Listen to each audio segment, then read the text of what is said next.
ভিখারি ঘর থেকে এসেছে, টাকা পয়সা দেখা অভ্যেস নেই, সবাই নয়, তো টাকা পয়সা দেখার অভ্যেস নেই, কাটমানিটা চাই। এবং আমি আমাদের কথা তো পরে বলছি, টেকনিশিয়ানসরা একটা কার্ড করতে গেলেও তাকে কাটমানি দিতে হয়, টেকনিশিয়ান সামান্য তারা কাটমানি দিতে হয়। তারপর যারা জুনিয়র আর্টিস্ট তাদের একটা পোর্শন অফ টাকা ও চলে যাবে, টকি আর্টিস্ট হোক নন টকি আর্টিস্ট হোক, তাদের একটা টাকা চলে গেল। এটা কত দূর পৌঁছচ্ছে এই টাকাগুলো? তারা কোন কাজ অ্যাসাইন করবে, এর বাইরে কেউ করবে না এবং তাকে না বারণ করা হচ্ছে, নিষেধ করা হচ্ছে যে এই কাজ করবে না। প্রসেসটা কি চলছে? অদ্ভুতভাবে প্রসেস হচ্ছে। স্ক্রিপ্ট আগে আগে আমাদের যখন একটা ছবি শুরু হতো তখন এটা হই হই ব্যাপার, আমাদের ডাকা হতো, ফিশ ফ্রাই ভাজা হতো, খাওয়া দাওয়া করানো হতো, ছবিটা নিয়ে এই তুই তুই কোন চরিত্র করবি, তুই কোন চরিত্র করবি, এটা মজার ব্যাপার।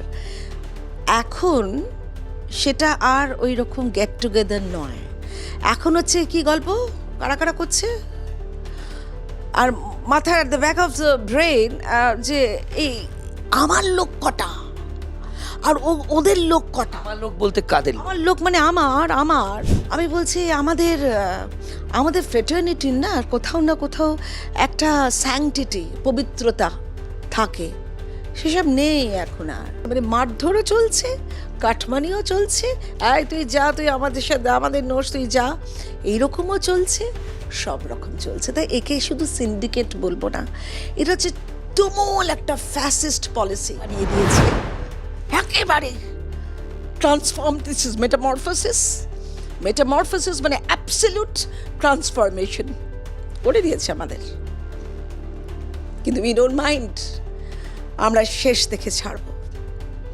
ওই অসভ্য অসহ্য সিন্ডিকেটের রাজা এই পলিটিক্যাল পার্টিটাকে আমরা টেনে হিচড়ে নিচে নামিয়ে দেবো এবং আপনাদের কাছে সুস্থ ঠিকঠাক ভালো কাজ আপনারা দেখবেন তোমাদের সকলের মাথায়। তো তিনি যে নামটা দিয়েছেন বিশ্বাসে অবিশ্বাস, সে তার জন্যে আমি তাকে অনেক বাধাই দিচ্ছি। খুব ভালো নাম দিয়েছো, কিন্তু করে দে এই তুই চলে যা, তুই বাদ তো বাদই, তোর পেটে লাথ, যা তুই আমাদের নোস, তোর পেটে লাথ। দেখো, একা সৌরভ বিশ্বাসকে আমি দোষ দেবো না, একা সৌরভ বিশ্বাসের এত হিম্মত হবে না। তার ঘাড়ে হাত রাখা, তার মাথায় হাত রাখা, তার পিঠে হাত রাখার লোকগুলো কারা আপনারা খুঁজে বের করুন। তিনি জানেন যে তার এই ছবিটার জন্য কাকে কাকে লাগবে, তিনি তাদের চাইলেন না, হবে না। কেন হবে না? তার কারণ ওই যে অবিশ্বাসের থেকে বিশ্বাস বড় হয়ে দাঁড়াবে তখন, এবং তারা নিয়ন্ত্রণ করবেন কেন হবে না। বা তিনি তো দক্ষ,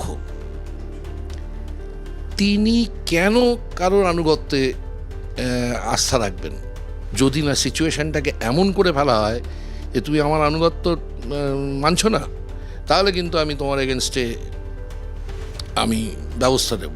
এরকম সিন্ডিকেট রাজ, গুন্ডারাজ নয়, সিন্ডিকেট রাজ এবং ডিকটেটরশিপ শব্দটা বলছেন যে মানতেই হবে, যেটা আপনি বললেন, না করলেও করতে হবে, না হলে কাজ পাবেন না। কি বলবেন? হ্যাঁ, একই জিনিস। আমি তো বলছি যে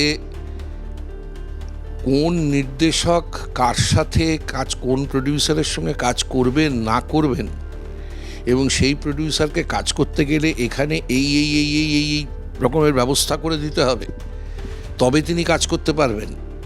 তো এটা তো মাফিয়া রাজ ছাড়া, সিন্ডিকেট ছাড়া আর কি?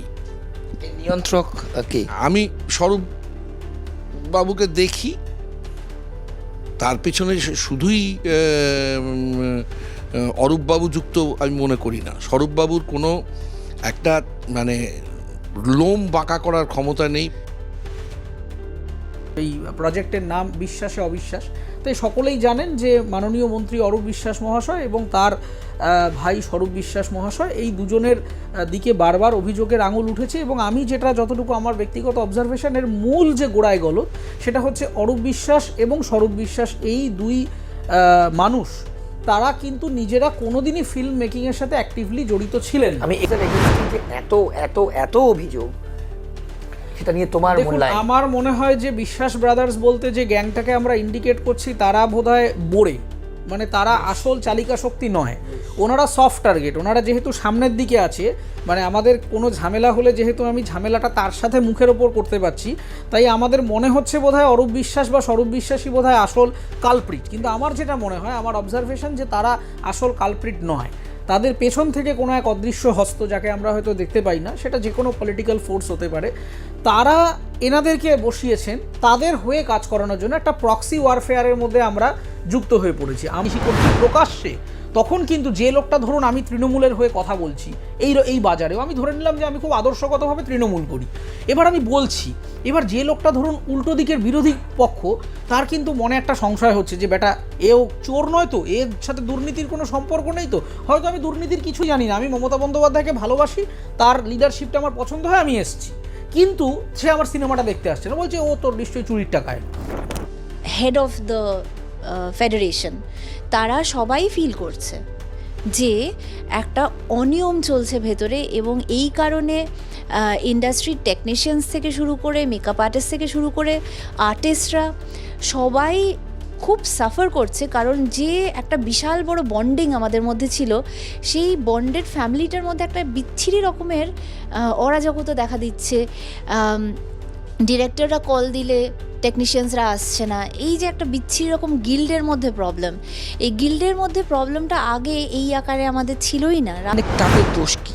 দাদা, আমি দীর্ঘদিন ধরে ভুলেই গেছি যে অ্যাকচুয়ালি আমি এই ইন্ডাস্ট্রির আর্টিস্ট, কারণ আমাকে কোনো ইনভিটেশনই তো করা হয় না কোনো মেজর ইভেন্ট, করা হয় না জানি না আমি, আমার এর জন্য কোনো, আমি কাকে বলবো, কে করছে সেটা তো ক্লিয়ার, কিন্তু কেন আমি বুঝতে পারছি না, কেন পিন পয়েন্ট করে কিছু মানুষকে বাদ দেওয়া হচ্ছে, কি কারণে, এবং এখানে কিছু মানুষকে কেন বড্ড বেশি প্রাইম জায়গাগুলোতে বারবার রিপিট করা হচ্ছে, কি পলিসিতে রিপিট করা হচ্ছে, কিছুই বোঝা যাচ্ছে না। কারণ ভেতর থেকে যে একটা ভীষণ আনবায়াসড সিচুয়েশন ক্রিয়েট হয়েছে, সেইটুকুনি আমরা ক্লিয়ারলি বুঝতে পারছি যে এতেই চলতে হবে, প্রতিবাদ হবে না। হ্যাঁ, এবং একটা পার্টিকুলার টিম রয়েছে, শুধু সেই টিমেরই ABCD CBAD এইভাবে কাজ হচ্ছে, মানে পারমিউটেশন কম্বিনেশন করে ওইটাই টিম, এবং ইন্ডাস্ট্রি মানে ওইটাই।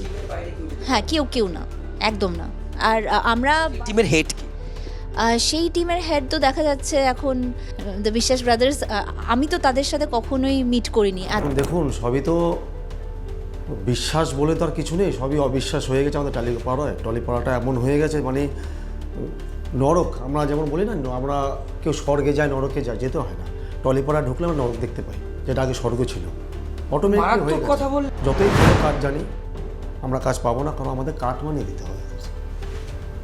আমরা যদি এটুকু পাই, ওনাদের এতটা কাট মানি, তাহলে আমরা ঘরে কি নিয়ে যাবো, সংসার কী করে চলবে, আমরা ফ্যামিলি কী করে চালাবো, নিজে কী করে চলবো, অসম্ভব ব্যাপার। তার মধ্যে অনেক কিছু ব্যাপার আছে। এখন যারা কাজ পাচ্ছে তারা সব নিজেদেরই লোক, সব যারা মানে বলা যায় না যে উঠে বসে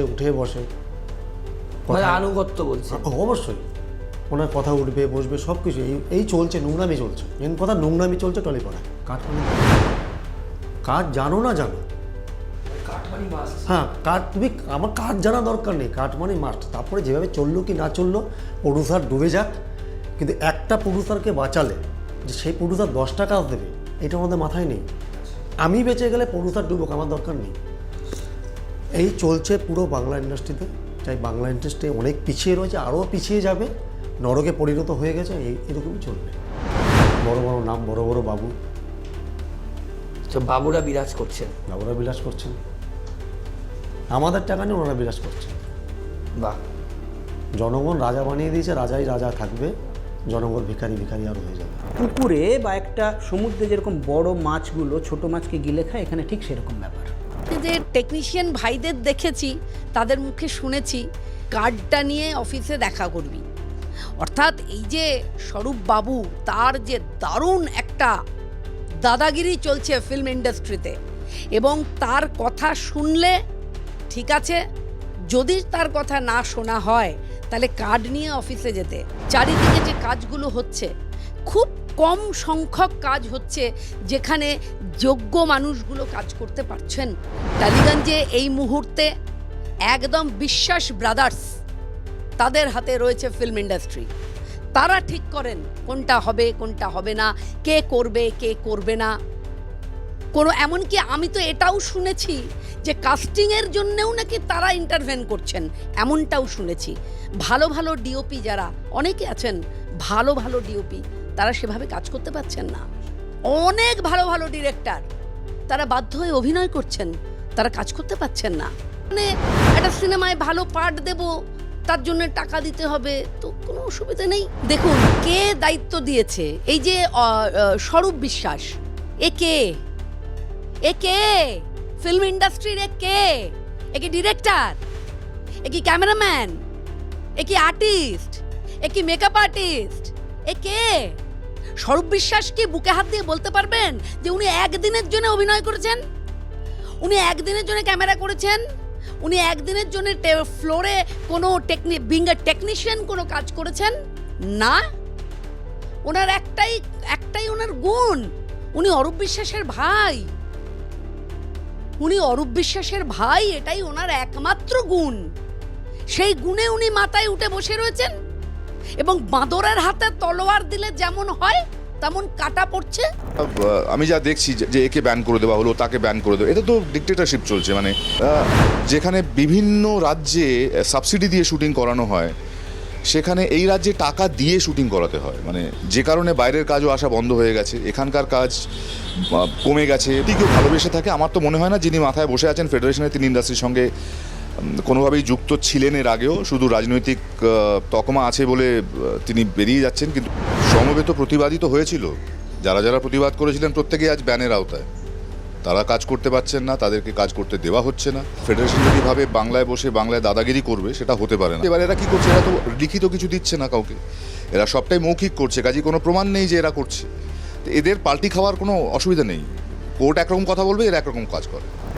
কিন্তু কিছু মানুষের হাতে যদি অনেকটা ক্ষমতা এসে যায়, যারা নির্ধারণ করবে যে কারা কাজ করবে আর কারা কাজ করবে না, এবং তার সেই রকম জায়গাতে যদি দেখা যায় যে দীর্ঘদিন ধরে কোনো টেকনিশিয়ান কাজই পেল না, তাকে কাজ করতে দেওয়া হলো না, অথবা এমন কোনো স্বজনপোষণীয় একটা অস্বাস্থ্যকর মাহল তৈরি হলো যেখানে কোনো শিল্পী দিনের পর দিন মানে ওই কি বলে নিষ্ফল মাথা কুটে সে গেছে, কিন্তু সে বিচার পায়নি। এখানে এটা তো কারোর কাছে তো বলা যাবে না যে প্রত্যেককে ভ্যালু করা হচ্ছে অর্থমূল্যে, এবং সেই জায়গাটাতে হচ্ছে কে কোথায় কতটা বেশি ইনক্লাইন্ড, তবে সে কাজ পাবে। কাজ পাবে না, তুমি হাজার কাজ জানা থাকলেও কাজ পাবে না। এবং এই কাজ না পাওয়ার এই যে একটা অদ্ভুত মনোপলি তৈরি হয়েছে, এইটা অস্বাস্থ্যকর। একটা দেশে যেখানে সংবিধান আমাকে আমার কাজের অধিকারটা মৌলিক অধিকার হিসেবে স্বীকৃতি দিচ্ছে, টালিগঞ্জ সেখানে সেই স্বীকৃতিটা দেয় না। কাজের অধিকারটা এখানে মৌলিক স্বীকৃতি নয়, তোমার কার্ড আছে কিনা সেটা হচ্ছে তোমার মৌলিক স্বীকৃতি। কমন একটা ফ্যাক্টর হচ্ছে কোনো একটা বিশেষ শিবিরের হলে তারা একটু আদর টাদর পাবেন, একটু পাত্তা পাবেন, কিন্তু বিশেষ শিবিরের না হলে তারা খুব একটা পাত্তা পাবেন না। যেটা হচ্ছে এখানে মাসেল পাওয়ার এবং যেটা আমি ক্ষমতার কথা বলছি, এই অসভ্যতাগুলো অনেক দিন ধরে চলে আসছে। একদম বাইরে থেকে কাজ আর কেউ করতে আসতে সাহসী পাচ্ছে না। টেকনিশিয়ানদের এমন কিছু নিয়মকানুন, মানে যেখানে এগুলো গাজোয়ারি, এরকম নিয়মকানুন কোথাও যদি আইনত যদি যেতে হয়, কেউ কিন্তু এই নিয়মে চলতে পারে না। কিন্তু কেউ তো আইনের ধার ধারে না, এখানে গায়ের জোরটাই হচ্ছে শেষ কথা। বাইরের কাজ এখানে আসা প্রায় বন্ধ হয়ে গেছে। পুষ্পা এখানে রেকি করে গেছে, রেকি করে কাজ করেনি। রুল সেট তো করে দেওয়া হচ্ছেই কয়েকটা বিভাগে এই রুল সেট করে দেওয়া হচ্ছে, সেইগুলো মেনে কাজ করতে হচ্ছে। আমার মনে হয় সেই জন্য নতুন প্রডিউসাররা আসছেন না কাজ করতে, বা একটা কাজ করে লসের মুখ দেখছেন স্বাভাবিকভাবেই। 100 টাকা দিয়ে কাজ করেছি, কিন্তু খেতে পেয়েছি, কিন্তু এখন খেতে পাচ্ছি না। আর তো সেই চিন্তার বাইরে। এখন বললে পরে হয়ে যাবে কী বলতো, আমার ঘরে কালকে গুন্ডা পাঠিয়ে দেবে, এ করে দেবে, অনেক কিছু করে দেবে। আমার তো পেটে সর্বনাশ করে দিয়েছে।